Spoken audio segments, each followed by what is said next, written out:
Hello everyone. Scientific management theory of Taylor and जो Max Weber की theory थी bureaucratic theory हम पढ़ चुके हैं। आज इस सेशन में हम पढ़ने वाले हैं human relations theory of organization. इसी को सोशियो इकोनॉमिक थ्योरी बोला जाता है या फिर न्यू क्लासिकल थ्योरी बोला जाता है। तो इसमें ये इमर्ज होती है 1930s और 40s के बीच में। ये एक रिएक्शन था टू साइंटिफिक जो मैनेजमेंट थ्योरी टेलर के द्वारा दी गई और जो ब्यूरोक्रेटिक जो थ्योरी थी वेबर के द्वारा दी गई। इनके रिएक्शन में ये जो ह्यूमन रिलेशंस थ्योरी है इसको डेवलप करते हैं एल्टन मायो। तो जो साइंटिफिक मैनेजमेंट थ्योरी थी या फिर जो ब्यूरोक्रेटिक थ्योरी थी ये बहुत ही मैकेनिकल थी और जो रिजिड थी। जो वर्कर्स को या फिर जो एम्प्लॉयज़ थे उनको एज मशीन्स बताती थी और इनके जो रूल्स और प्रोसीजर्स थे बहुत ही जो थे रिजिड थे। तो इसके अगेंस्ट ये एक रिएक्शन था ह्यूमन रिलेशंस थ्योरी और इसको डेवलप किया गया फ्रॉम हॉथॉर्न। जो हॉथॉर्न एक्सपेरिमेंट्स हुए थे 1924 टू 1932 एल्टन मायो के द्वारा और बाद में यही जो है जो ह्यूमन रिलेशंस थ्योरी जो है डेवलप करते हैं। और इनके इस एक्सपेरिमेंट में हॉथॉर्न जो एक्सपेरिमेंट हुआ था इस इनके साथ एल्टन मायो के साथ उनके कलीग्स भी थे जैसे रोथसी बर्गर और डिक्सन। ये हुई कहाँ थी? शिकागो में हुई थी वेस्टर्न इलेक्ट्रिक कंपनी में। और इस एक्सपेरिमेंट ने या फिर इसके बाद जो थ्योरी डेवलप हुई इसने शिफ्ट किया focus from task structure rules से किसकी तरफ? People motivation and informal groups. तो ये यहाँ पे इनका फोकस जो है शिफ्ट हुआ था। जो मेजर वर्क्स जिन पे क्वेश्चन पूछे जाते हैं 1933 में इन्होंने लिखे थे human problems of industrial civilizations. दूसरा जो है social problems of industrial civilization 1945 और political problems of industrial civilizations 1947।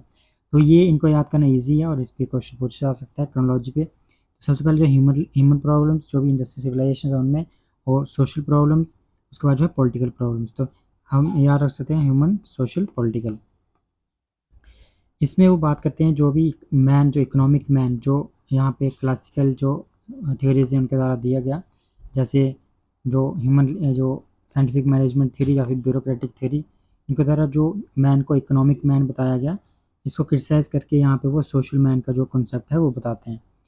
तो इनका जो कहना है इनका जो मेन जो की जो इनके थीम्स हैं या फिर जो आइडियाज़ हैं वो क्या हैं?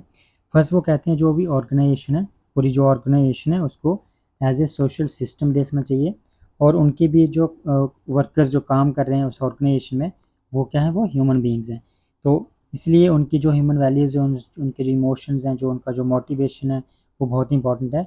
सिर्फ रिजिड रूल्स या उनको सिर्फ जो है इकोनॉमिक जो इंसेंटिव देने से जो है अच्छी एफिशिएंसी नहीं आएगी। तो ये उसके बाद बोलते हैं जो इनफॉर्मल जो एलिमेंट्स हैं वो भी बहुत बड़ा जो रोल प्ले करती हैं किसी भी ऑर्गेनाइजेशन की आउटपुट में। उसके बाद जो है ऑर्गेनाइजेशन जो है उसमें जो सोशल जो एथिक्स हैं सोशल एथिक्स भी बहुत इंपॉर्टेंट है instead of individual ethics.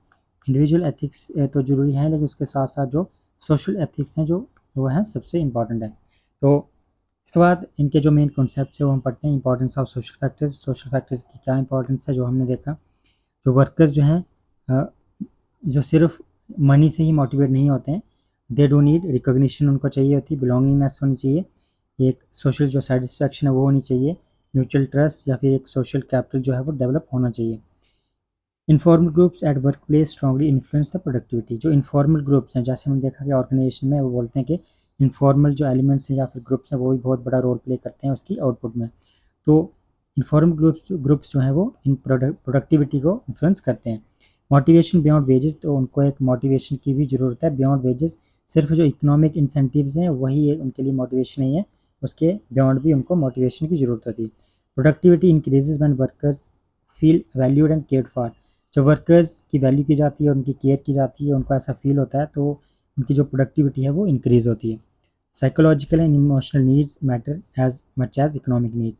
Psychological और जो इमोशनल नीड्स हैं वो भी उतनी ही मैटर करती है उतनी ही इंपॉर्टेंट है किसी भी ऑर्गेनाइजेशन में किसी की ऑर्गेनाइजेशन को आउटपुट या फिर एफिशिएंसी को इंक्रीज़ करने के लिए जितना इकोनॉमिक नीड्स हैं। इनफॉर्मल ऑर्गेनाइजेशन तो every formal organization develops informal organizations norms leaders. हर एक जो फॉर्मल ऑर्गेनाइजेशन है वो डेवलप करती है जो इनफॉर्मल ग्रुप्स हैं या फिर नॉर्म्स या फिर leaders. These groups affect discipline cooperation और एफिशिएंसी। ये जो जो इनफॉर्मल ऑर्गेनाइजेशन है वो अफेक्ट करती हैं डिसिप्लिन ऑपरेशन और एफिशिएंसी किसी भी ऑर्गेनाइजेशन की। नेक्स्ट जो है कम्युनिकेशन यहाँ पे टू वे कम्युनिकेशन की बात करते हैं बिटवीन मैनेजमेंट एंड वर्कर्स। जो भी मैनेजमेंट है और जो वर्कर्स हैं उनके बीच में क्या है, टू वे कम्युनिकेशन होना चाहिए। इसके क्या होगा, अंडरस्टैंडिंग और जो मोरल है जो वो क्या होगा, बूस्ट होगा, इंप्रूव होगा। ये जो रिजिड टॉप डाउन जो कम्युनिकेशन थी, जो ब्यूरोक्रेटिक थ्योरी जो थी, जो टॉप डाउन जो अप्रोच की बात करते हैं, टॉप डाउन कम्युनिकेशन की, उसको यहाँ पे ब्रेक करके यहाँ पे इसको बॉटम अप या फिर यहाँ पे टू वे हम कह सकते हैं, टू वे कम्युनिकेशन की यहाँ पे बात की जाती है।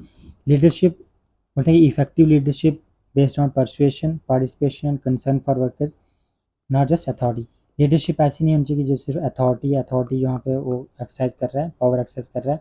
यहाँ पे परसुएशन के बेस पे भी अथॉरिटी होनी चाहिए।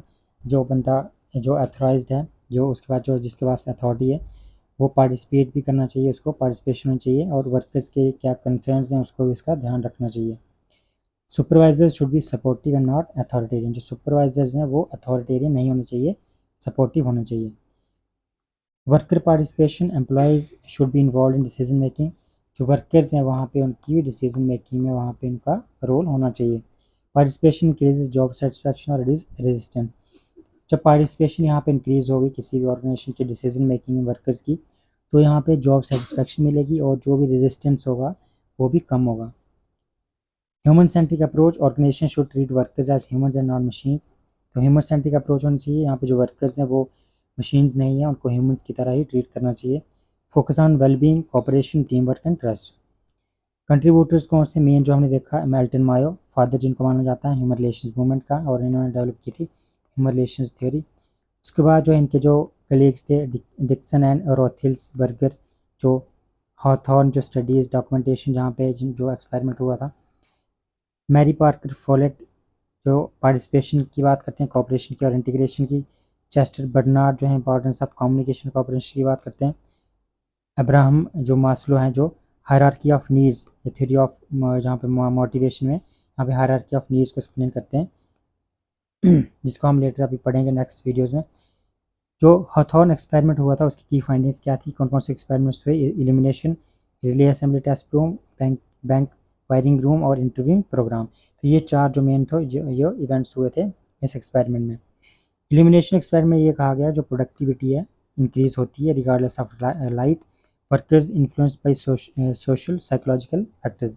जो वर्कर्स हैं जो सोशल और साइकोलॉजिकल फैक्टर्स से ज़्यादा इन्फ्लुएंस हो रहे हैं। Relay assembly test room, small group, supportive supervision, freedom, highest morale output. जितना कम ग्रुप होगा, छोटा ग्रुप होगा, सपोर्टिव सुपरविजन होगी, यानी कि जो सुपरवाइज कर रहे होंगे वो सपोर्टिव होंगे और फ्रीडम दी जाएगी इनको, तो उतनी ही ज़्यादा मोरल होगा और आउटपुट भी उतनी ही बढ़ेगी।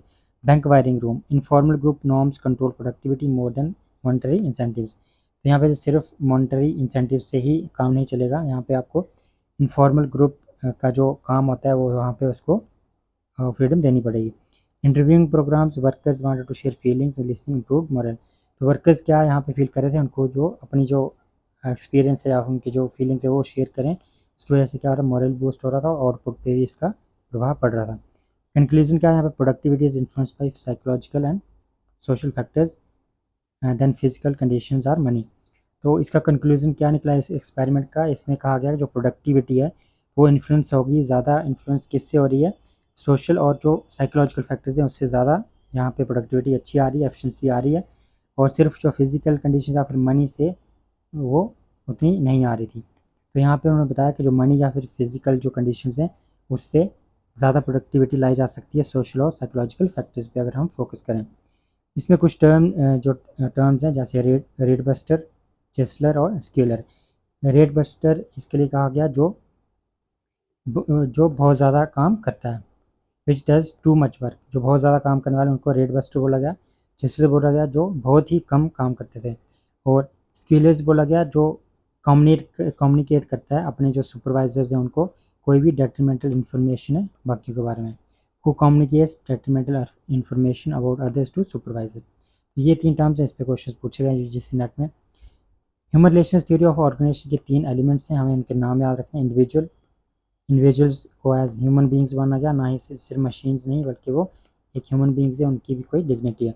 उसके बाद इनफॉर्मल जो ऑर्गेनाइजेशन है उनका भी रोल। उसके बाद जो है पार्टिसिपेटिव मैनेजमेंट, जो मैनेजमेंट है वो भी पार्टिसिपेटिव होना चाहिए। एडवांटेजेस क्या हुए इसके? Recognize human needs and emotions, highlight informal organization and group dynamics, encourage participative management, improve supervisor worker relations, foundation for modern human resource management. Criticism क्या? Too much emphasis on social needs, और social needs पे बहुत ज़्यादा focus किया गया। Underestimated economic incentives, viewed workers as overly social beings, ignored conflict of interest between labor and management। यहाँ पे labour और मैनेजमेंट में जो कन्फ्लिक्ट है उसको अंडरमाइन किया गया। इनफॉर्मल ग्रुप्स में आल्सो इंकरेज नेगेटिव बिहेवियर्स, जो इनफॉर्मल ग्रुप्स की बात की जाती है तो यहाँ पे वो नेगेटिव बिहेवियर भी इंकरेज कर सकते हैं, जैसे रेजिस्टिंग चेंज, लोअरिंग आउटपुट, ये सारी चीज़ें इसकी नेगेटिव में आती हैं। Considered pro management focused on harmony, ignore exploitation, class conflict, ये जो है Marxist criteria. Lack scientific precision, बोलते हैं कि जो साइंटिफिक प्रिसीजन जो है वो लैक कर रहा है। More of an observation based method, तो इस मेथड को क्या बोला गया? सिर्फ एक ऑब्जर्वेशन बेस्ड मेथड है। ये थी ह्यूमन रिलेशंस थ्योरी जो डेवलप होती है अगेंस्ट जो साइंटिफिक मैनेजमेंट थ्योरी और ब्यूरोक्रेटिक जो थ्योरी है।